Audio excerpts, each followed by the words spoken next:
Bonjour et bienvenue à notre Facebook Live politique en direct de la salle de la Maquette à Paris Match pour débriefer l'actualité de la semaine marquée par la crise au Front National et le départ de Florian Philippot, le divorce consommé entre Marine Le Pen et Florian Philippot. La crise s'est terminée, s'est dénouée ce jeudi avec l'annonce par Florian Philippot qu'il quittait le Front National après que Marine Le Pen a retiré sa vice-présidence au numéro 2 du Front National. Ce n'est pas une surprise, il y avait une escalade depuis les législatives et le couac avait démarré sur la création par Florian Philippot pendant les législatives d'un club politique, d'une association qui avait toutes les formes d'un parti qui s'appelle les Patriotes. Il en avait pris la présidence et ça avait marqué une forme de retrait du numéro 2 du Front National par rapport à Marine Le Pen. Il n'avait d'ailleurs pas fait campagne réellement pour les législatives, n'allant pas soutenir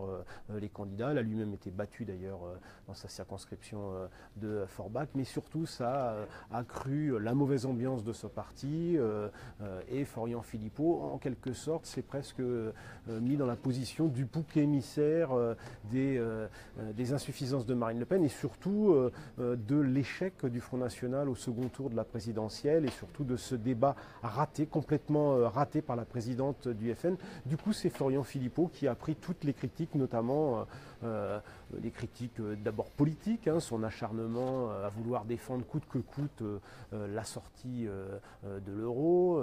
Il y a aussi ce qui est pendant depuis plusieurs années, ses ambitions, sa présence médiatique, sa présence sur les plateaux de télévision qui finissait par énerver d'autres proches de Marine Le Pen. Et puis il y a aussi le caractère de Florian Philippot, énarque, personnage peu sympathique qui finalement n'était pas très populaire à l'intérieur du parti, à l'inverse d'une Marion Maréchal Le Pen qui était beaucoup plus populaire et qui avait les suffrages des militants. Mais au-delà de cette affaire des Patriotes, c'est bien plus qui s'est joué, c'est une véritable querelle de lignes politiques à l'intérieur du Front National. Florian Philippot, partisan d'une ligne souveraine, sociale, on disait le FN de gauche, a largement contribué à renforcer le Front. Il l'a fait progresser par ses idées.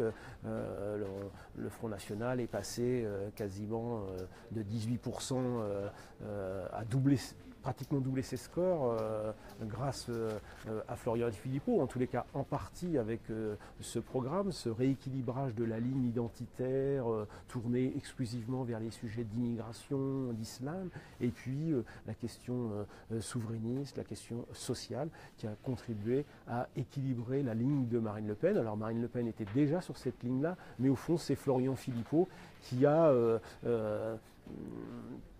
théoriser ce corpus idéologique parce que c'est un homme qui a amené sa puissance de travail, une ligne politique qui s'est révélée pas suffisante pour faire un bon score au Front National. On a vu une Marine Le Pen qui s'est effondrée littéralement le soir du débat, incapable d'être claire sur cette ligne, incapable d'expliquer ses options économiques et surtout son option de sortir de l'euro, ce qui a permis à Emmanuel Macron de sortir très largement vainqueur de ce débat et derrière d'écraser Marine Le Pen au second tour de la présidentielle. Du coup, Florian Philippot est devenu la cible favorite. Il l'était déjà. Jean-Marie Le Pen n'avait pas de mots assez durs pour le critiquer, mais aussi d'autres, Robert Ménard, Gilbert Collard, tous les proches ensuite de Marine Le Pen qui se sont mis à lancer leurs flèches contre Florian Philippot. La sanction est tombée, elle lui a retiré sa délégation de vice-président, lui en a tiré les conclusions que ce n'était plus possible de rester dans le parti. Ajoutons à ça qu'il était devenu surtout la cible des identitaires. Il y a eu le week-end dernier un épisode plutôt assez pathétique, ce qu'on a baptisé le couscous gate, où on reprochait à Florian Philippot de manger un couscous lors d'un déplacement en Alsace. On voit où est tombé, à quel niveau est tombé le Front National. Alors qu'est-ce qui va devenir maintenant Florian Philippot? Qu'est-ce qu'il peut faire? Alors Florian Philippot, qui dans cette affaire, on peut dire, apparaît comme le lampiste, il a évidemment des responsabilités dans cette dégradation des relations avec les autres responsables du Front National, mais ça n'empêche pas il apparaît aujourd'hui comme le bouc émissaire des insuffisances de Marine Le Pen, et de ce point de vue, sans doute que les ennuis ne font que commencer pour Marine Le Pen, qui devra maintenant travailler sans lui, et qui va sans doute apparaître comme seul au milieu de gens beaucoup plus extrémiste qu'elle. Florian Philippot, lui, va vivre sa vie. Il a son club, son parti, les Patriotes, qu'il entend développer. Jeudi matin à la télévision, il est venu arborant une croix de Lorraine au revers de sa veste, ce qui montre qu'il a bien l'intention sans doute de se rapprocher peut-être d'autres mouvements. On parle de la création d'une plateforme gaulliste. Il pourrait aussi, il avait déjà jeté des ponts avec Nicolas Dupont-Aignan, président de Debout la France.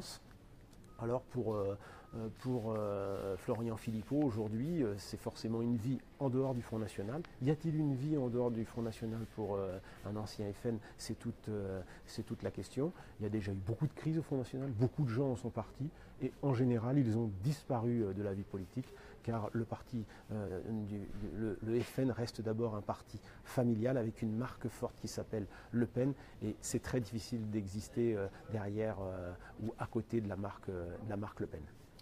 Vous voulez dire que de la même façon qu'un Bruno Maigret avait complètement disparu politiquement lorsqu'il avait fait scission du Front National de Jean-Marie Le Pen, un Florian Philippot qui se présenterait en 2022 à la prochaine présidentielle n'aurait aucune chance face à une Marine Le Pen pour récupérer les voix de l'extrême droite? Alors, évidemment, on n'en est pas encore à 2022, mais pour le Front National, ça se joue un peu maintenant. Marine Le Pen a en quelque sorte clarifié la situation. Avec cet acte d'autorité, elle fait coup double, elle ramène un faux semblant d'ordre dans le parti, elle reprend la main en quelque sorte. En plus, il y a un congrès l'année prochaine, donc elle est, j'allais dire, à nouveau seule à bord, et elle a fait taire le rival Florian Philippot qui montait en puissance. Florian Philippot, maintenant, que peut-il faire? Évidemment, il doit songer à une éventuelle candidature à l'Élysée en 2022. Avant lui, Bruno Maigret, exclu du parti par Jean-Marie Le Pen en 1998, avait tenté également l'aventure. Il avait créé le MNR et avait même été candidat à la présidentielle de 2002. Il avait fait 2%. La même année que Jean-Marie Le Pen atteignait le second tour de la présidentielle. Ensuite, il a présenté des candidatures aux différentes élections européennes, législatives. Il a fait des scores dérisoires, a fini par quitter la France, aller travailler en Australie et disparaître de la vie politique, car c'est vrai qu'en dehors du Front National, sur le créneau souverainiste à la droite de la droite, c'est très compliqué. C'est très compliqué pour le FN, c'est très compliqué également pour les Républicains, où on voit qu'un ancien RPR comme Nicolas Dupont-Aignan n'a jamais pu construire une véritable force politique. Alors maintenant, est-ce qu'ils peuvent s'unir et créer un espace entre le FN de Marine Le Pen, qui va sans doute revenir aux fondamentaux de l'immigration, et un parti de droite classique, néo-gaulliste? Ce sera sans doute compliqué. Il ne faut pas totalement enterrer Philippot. La différence sans doute avec Bruno Maigret en 1988, c'est que Philippot aujourd'hui, combien de divisions? On voit bien qu'il est assez isolé dans ce parti, à part peut-être la députée européenne Sophie Montel. Bruno Maigret, lui, en 1988, lorsqu'il est exclu du Front National, il est exclu avec une bonne partie des dirigeants de l'époque, dont l'un des gendres de Jean-Marie Le Pen, et même en étant exclu à plusieurs, il n'a pas réussi à survivre politiquement en dehors du FN. Alors même si c'est une victoire à la Pyrrhus pour Marine Le Pen, même si cet acte d'autorité lui dégage l'horizon à court terme, il ne règle sûrement pas les problèmes de Marine Le Pen, incapable d'être audible dans cette rentrée politique. Elle s'est fait chipper le titre de leader de l'opposition par un Jean-Luc Mélenchon qui n'est arrivé que 4e de la présidentielle, mais qui aujourd'hui écrase totalement une Marine Le Pen empêtrée dans les divisions. au fond, Emmanuel Macron a réussi la passe de Troie après avoir fait exploser le PS et fait exploser les Républicains. C'est le Front National qui connaît à son tour le début d'une sans doute recomposition politique. Vous rappeliez fort justement que le Front National est une affaire familiale. On a entendu aujourd'hui Jean-Marie Le Pen se féliciter du départ de Florian Philippot.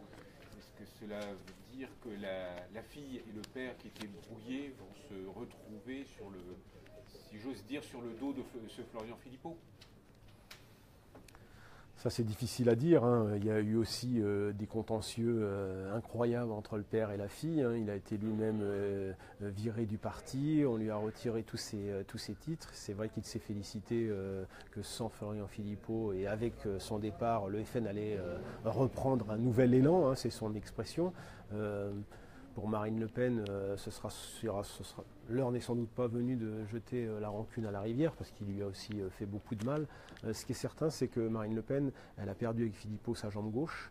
Elle avait perdu avant l'été sa jambe droite avec Marion Maréchal Le Pen, qui s'est retirée de la vie politique et qui n'est pas certaine de revenir tout de suite, contrairement à ce que pensent beaucoup. Il n'est pas certain que Marine Le Pen ait envie de voir revenir le menhir en activité au sein du Front National. Merci Bruno Jeudi.